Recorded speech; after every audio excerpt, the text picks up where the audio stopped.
శ్రీనిధి నుండి అప్పులు ఇస్తామంట. అప్పులు ఇచ్చి మేమే రికవరీ చేస్తాం, అంటే వసూలు చేస్తాం.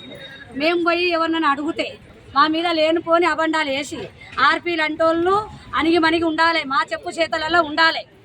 అయితే దీనికి అంతా ఎవరు ఉన్నది కాబట్టి లేవు అన్నపర్తి రాని ఆర్పీల అధ్యక్షురాలు నేను.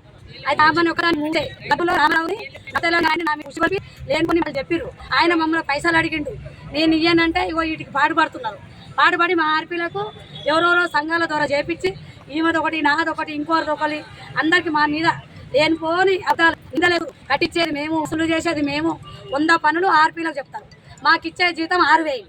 అయినా 12 ఏళ్ల కాంచి లెక్కలు లేవు టీఎల్ఎఫ్లో. కాబట్టి ఎన్న కవిత గారు తక్షణమే మాకు లెక్కలు చెప్పాలి, లేదంటే సోమవారం నాడు పోయి అందరం కలెక్టర్ ముట్టడిస్తాం. ఆర్పీలకు ఏ అన్యాయం జరగకుండా జీతాలు రావాలి, ఎదుకాడు రావాలి, మా జీతాలు పెరగాలి. ఎవరికి ఏ అన్యాయం జరిగినా మేము ఊరుకోము. కాబట్టి ఎన్న కవిత గారు మాకు 10 ఏళ్ల కాంచి ఆమె ఉంటుంది, స్వర్ణభారతి లేకపోతే ఇంకా 2 ఉంటాయి.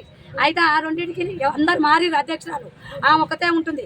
గత ప్రభుత్వం వల్ల కూడా మంత్రి గారికి జగదీశ్వర్ రెడ్డి గారికి నేను చెప్పేస్తే మేము ఎన్నోసార్లు వినతి పత్రాలు ఇచ్చినా కానీ చెత్తపుట్టలు వేసిరు. చైర్మన్ మేడం చెప్పినాం, అందరికి చెప్పినాం ఆర్పీలని తీసేయాలి, ఆర్పీలు ఉండొద్దు, మా అధ్యక్షులలోనే మేమే వసూలు చేస్తాం, మేమే అన్నింటిలో ముందు ఉంటాం అంటది ఆమె ఒక్కతే. గత 10 ఏళ్ల కానించి ఆమె ఒక్కతే ఉంది. కాబట్టి ఆమె ఎమ్మటే రాజీనామా చేయాలి, లేకపోతే సోమవారం నాడు మేమందరం పోయి కలెక్టర్ ఆఫీసు ముట్టడిస్తాం. ప్రతి ఆర్పీ మీద అన్యాయం జరుగుతుంది, లేనిపోని ఆరోపణలు మా మీద చేసినందుకు మేము అసలు పోలేదు, అడగలేదు. అప్పులకు వేరే మనసులో పెడుతురు, వాళ్ళు పోతురు. కానీ నేనేమని అనేసరికి ఆమె చేస్తా, ఆమెను చంపుతా, నా కాళ్ళు ఉన్నారు, నా కీళ్ళు ఉన్నారు అని గురూజీ తోటి అన్నది. గురువుజీ వచ్చి మంగతో చెప్పిండు, మంగ మీద ఆడియో ఉంది మా కాడ. మొత్తం నేను కేసు పెడతా, రేపు ఈరోజే పెడతా. పెట్టేసినాక ఆమె మొత్తం తీస్తా, బయటికి తీసినాక ఆమె మొత్తం మాకు వివరణ ఇచ్చేసారు. ఇది కలెక్టర్ గారికి మేము విన్నపం చేసుకుంటున్నాం. నేను యూనియన్ తరఫున మాట్లాడుతున్నాండి. మాకు కలెక్టర్ ఆఫీసులో మా ఆర్పీలను అందరినీ వాళ్ళు వద్దు, ఆర్పీలు అనేటోళ్ళు వద్దు, మేమే అధ్యక్షులం పోయి వసూలు చేస్తాం. ఆర్పీలు అంటే వాళ్ళని తీసేయాలి, వాళ్ళు వేధిస్తున్నారు మమ్మల్ని. కాబట్టి మేము కలెక్టర్ గారు చెప్తేనే మేము వసూలు పోతున్నాం. కానీ ఆ వసూలు పోకముందు కూడా మా మీద లేనిపోని ఆర్పీలు లంచం ఎక్కడైనా తీసుకుంటే చూపించమనండి.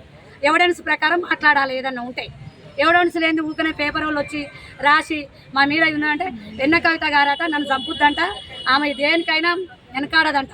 2 విలేకరులు తీసుకొని ఎన్టీవీ రాంబాబు నాడు తీసుకొని పోయిందట గురూజీ కాడికి. ఆ సార్ కూడా రావాలి, ఆమెను ఏదైనా చేయగలుగుతాం.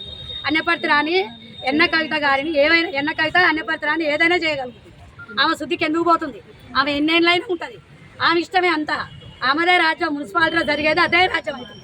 ఒక్క లెక్క లేదండి, ఒక్కొక్కరు 70-80 వేలు కట్టినాము. ఒక లెక్కలు అడుగుతే ఎన్నపర్తి రాని మంచిది కాదు. ఎందుకు అడగా? ఈ జనాల పైసలు, టౌన్ పైసలు అవి మొత్తం 500 కడతాం. ఆమె వల్ల నాకు ప్రాణభయం ఉందండి.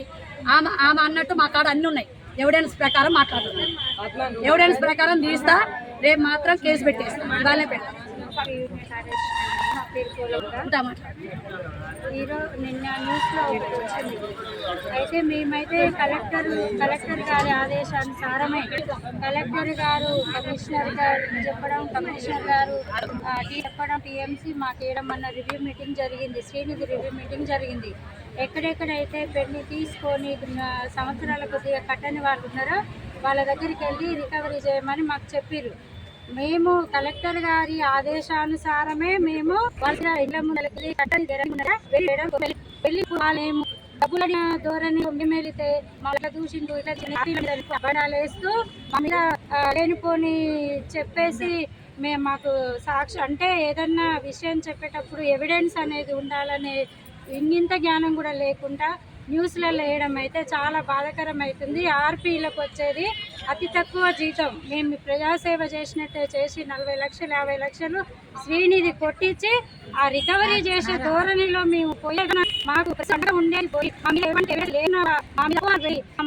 అంటే కలెక్టర్ గారి ఆదేశానుసారం వెళ్ళాం తప్ప మేము స్పెసిఫిక్గా వెళ్ళి మాకు పోయే రైట్స్ లేవు. మేము వాళ్ళని ఒక మాట అనము. రికవరీ కొరకు వెళ్ళినప్పుడు డబ్బులు ఎందుకు అని అడిగితోనే మాట్లాడడం. మా మీద లేకపోని అబాండాలు వేయొద్దు, అపోహలు కల్పియొద్దు. మాకు ఉద్యోగ భద్రత కావాలి. మేము అడిగినప్పుడు, మేము రికవరీకి వెళ్ళినప్పుడు మాకు మా ఎమ్మటి ఎవరైనా శ్వేత మేడం ఒక టీఎంసీ ఈ నెల రోజులు అయింది. ఏమైంది